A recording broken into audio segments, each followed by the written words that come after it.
Pi Network has been controversial ever since it launched back in 2019. The prospect of being able to mine its Paikoin on a phone for free attracted tens of millions of users, who then had to complete KYC to actually claim it. The result is that Pi Network technically has the largest number of verified users of any crypto project. Naturally, this unique set of circumstances has everyone wondering how much potential the Pi coin has. And that's why today we're going to do a deep dive into Pi Network, including where it came from, how it works, how high Pi could go, and what's coming next for this crypto project. My name is Nick, and if you hold Paikoin, this is a video you can't afford to miss.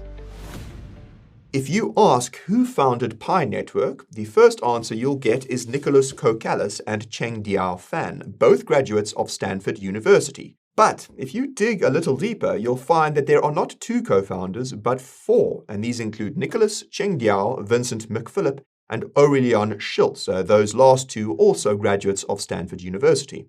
And if you go down the rabbit hole, you'll discover that Vincent sued Nicholas and Cheng Diao in 2020, alleging that he was unfairly fired. And this lawsuit was reportedly settled in 2023, and it's surprisingly hard to find information about it. And that might be because it revealed lots of sensitive details about Pi Network's operations. For the purposes of this video, the only detail that's important is that Pi Network raised at least $800,000 from investors between 2019 and 2020. Do note that it's not clear whether this raise involved Social Chain Inc., the Californian company behind Pi Network, or the Pi Network Company, the Cayman Islands company that presumably operates the Pi Foundation nonprofit. However, what is clear is that this important detail calls into question the claim that Pi Network never raised any money in an ICO, a claim that was made by Cheng Diao as recently as February this year. To be fair, it's possible that this claim is technically correct and that only shares were sold. And that's because Nicholas participated in a panel discussion about ICOs back in 2017, and he basically argued that selling shares is better than selling coins in an ICO. In any case, whereas Vincent left, or was fired, from Pi Network in 2020, Aurelian stayed on as one of its core developers. He notes himself as Pi Network's Director of Engineering on his LinkedIn, and he continues to contribute to its GitHub. He also seems to keep a very low profile. By now, it should be clear that Pi Network hasn't been very transparent, and that's putting it lightly. Funnily enough, the trend of opacity dates all the way back to the beginning of the project. Even though it was officially founded in March 2019, it has been building in stealth since at least September 2018.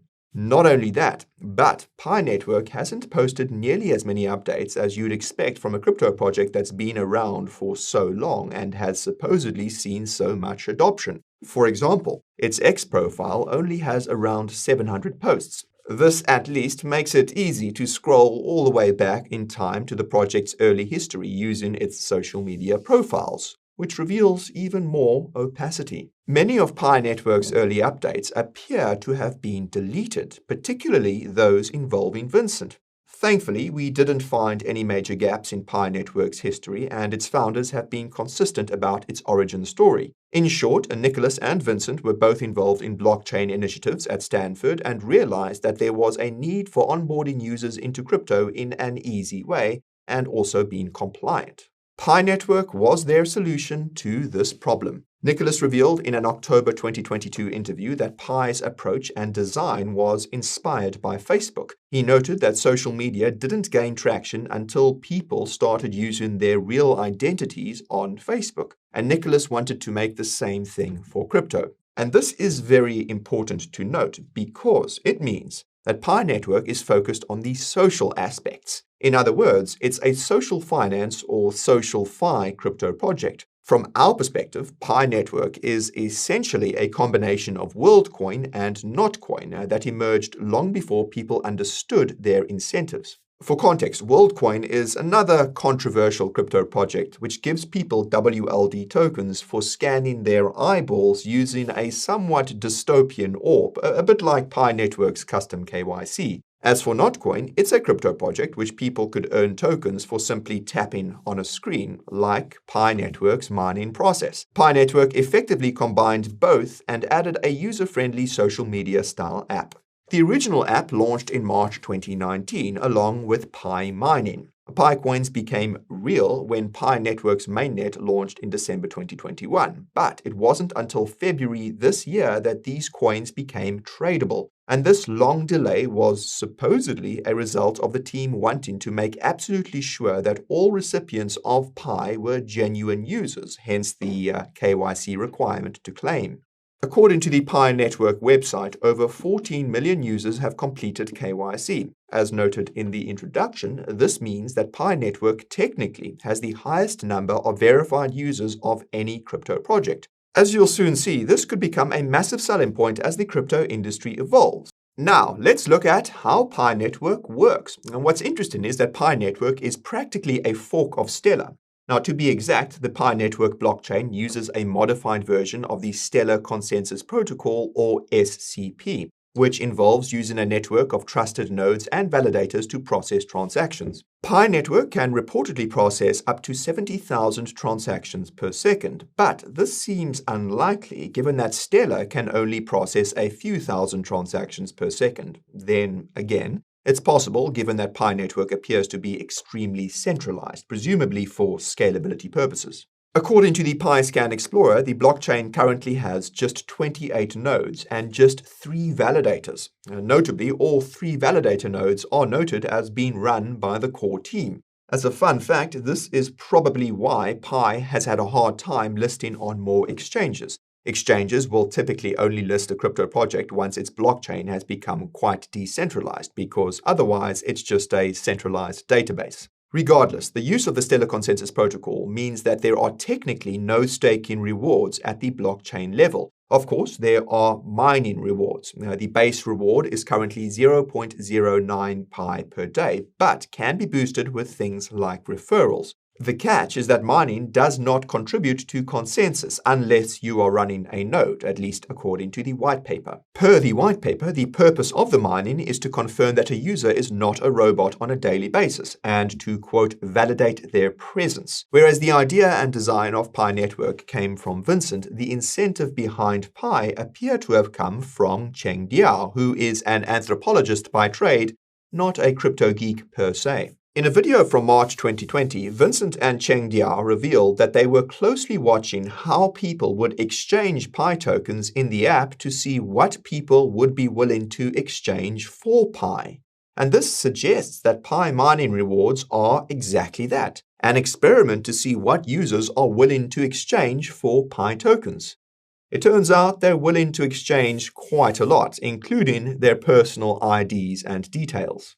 Speaking of which, in case you missed it, Pi Network uses its own KYC solution. In a March 2022 interview, Cheng Diao and Nicholas claimed that they had developed their own KYC solutions because third-party KYC processors couldn't handle the volume of users applying to do KYC. And this claim is questionable, given that KYC companies have had no issues doing KYC for hundreds of millions of users on exchanges. In our view, it's more likely that Pi Network developed its own KYC solution so that it could do things like sell detailed user data. And we say this because that's what Social Chain Inc.'s privacy policy for the mobile application and Pi browser seem to suggest. We'll leave a link to it down below for you to check out later.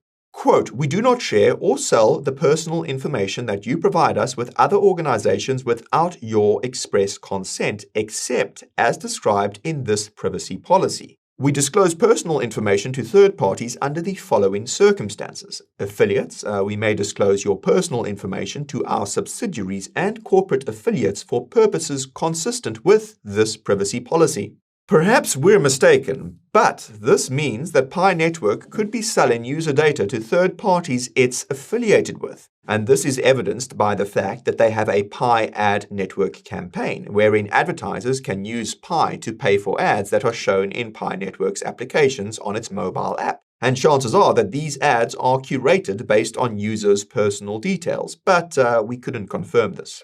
On that note, according to the website, there are 70 apps on Pi Network and counting, and they include things like Pi's KYC solution. The most significant of these seems to be the Fireside Forum, a Twitter X-style social media platform launched by the Pi team in 2023 that serves as its main info hub. I should also note that all Pi developers must also complete KYC to build on the Pi network.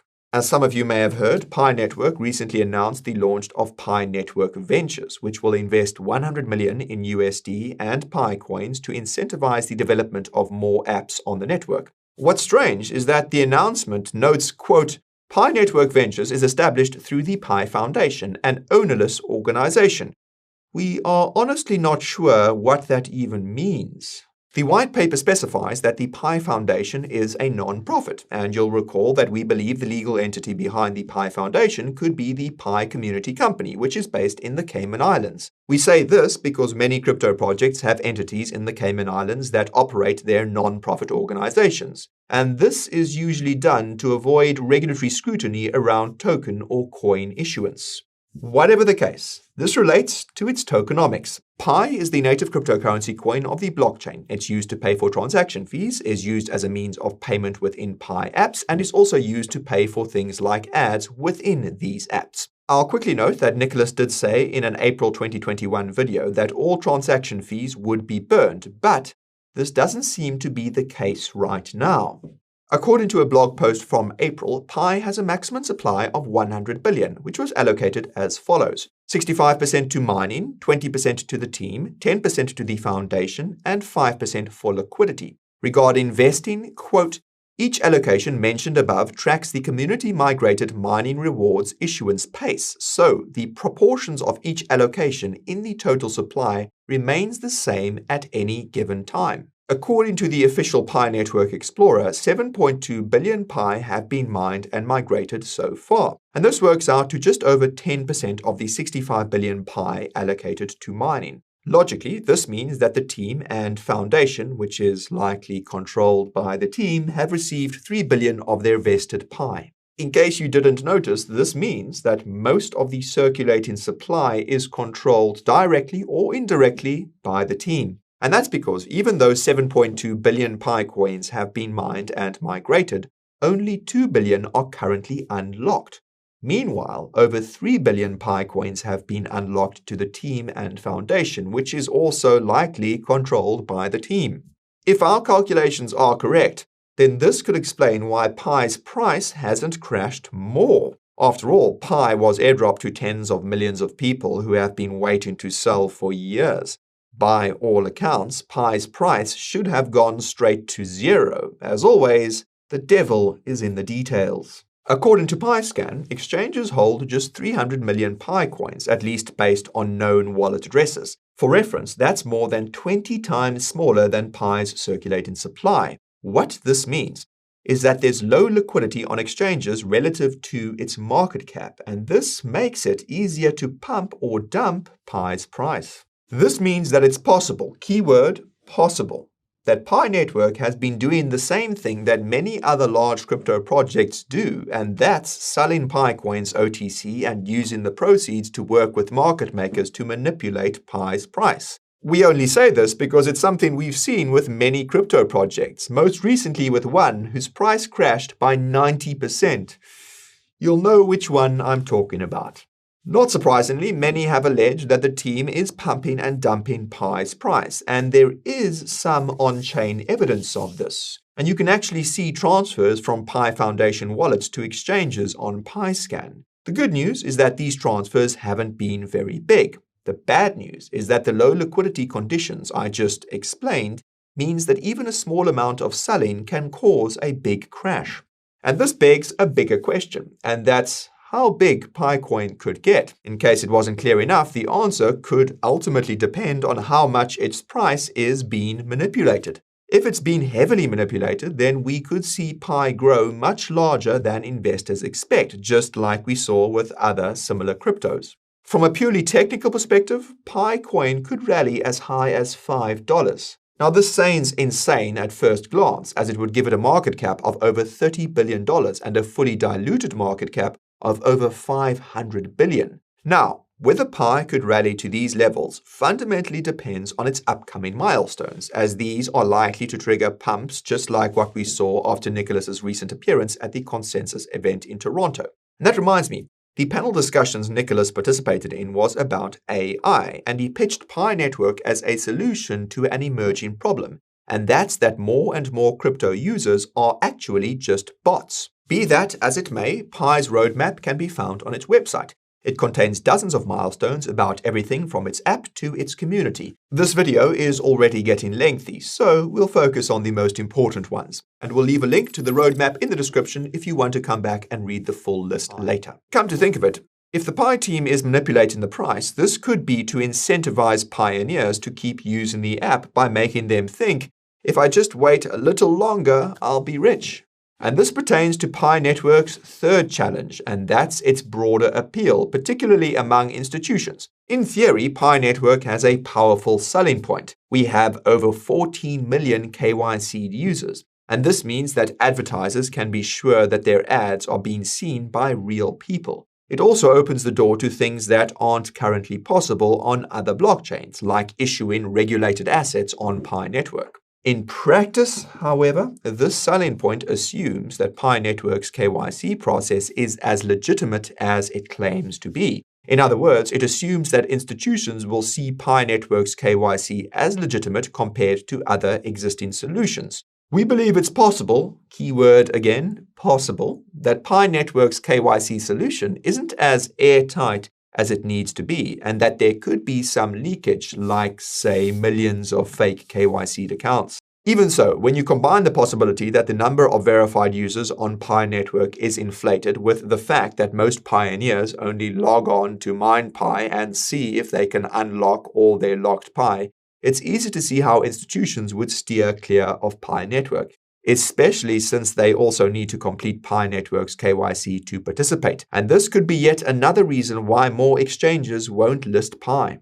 With all that said, though, it's not that hard to see why many believe that Pi Network has potential. As I mentioned at the start of the video, Pi Network is literally a combination of WorldCoin and Notcoin. The only difference is that it's much less transparent and emerged earlier than both of these other crypto projects. The irony is that neither WorldCoin nor Notcoin are seen as particularly alluring bets to the broader crypto community. Given this fact, we reckon it's fair to say that even if Pi Network improves its transparency and communication, the Paikoin will still have limited potential compared to other crypto projects. The only exception is if you are mining Pi, in which case it's free money. Then again, when something is free, it usually means that you're the product, and that's sobering to consider given Pi Network's KYC requirement.